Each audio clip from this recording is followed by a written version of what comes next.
అడవిలో జంతువులు తింటాయి, హ్యాపీగా ఆడుకుంటాయి, అలర్ట్గా ఉంటాయి లేదా నిద్రపోతాయి. కానీ వాటికి అన్హ్యాపీగా ఉండటం అంటే ఏంటో తెలియదు. కానీ మనకు తెలుసు. మనకి లేనివన్నీ గుర్తు తెచ్చుకుని ఏడుస్తాం. మన ఏడుపంతా లేని దానికోసం. ఉన్నదాన్ని చూసి ఆనందపడటం తెలీదు. నువ్వు పడుకున్నది చాపే కావచ్చు, దానికి పెద్ద బొక్క ఉండొచ్చు. ఉంటే ఉండని. పైన ఉన్న వెన్నెలు చూడు, ఆ చందమామను చూడు. చందమామను చూడటానికి కళ్ళు ఉన్నందుకు సంతోషించు. ఎందుకంటే కళ్ళు లేని వాళ్ళు చాలా మంది ఉన్నారు. ఇలా అన్హ్యాపీగా ఉండేవాళ్ళు ఎప్పుడు కంప్లైంట్ చేస్తుంటారు. నేను రోజు తినే ఫుడ్ మీద కూడా ఎప్పుడు కంప్లైంట్ చేయను. ఆ రోజు ఏది దక్కితే అది తింటమే. ప్రతి దానికి అన్హ్యాపీగా ఉంటే సంకనాగిపోయేది నువ్వే.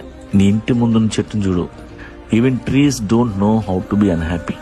నవ్వుతూ ఉంటాయి, నీడనిస్తాయి, పండునిస్తాయి తప్ప గాలిచ్చి కొమ్మలు ఇరిగిన, గొడ్డలతో నరికిన దే నెవర్ ఎవర్ కంప్లైంట్.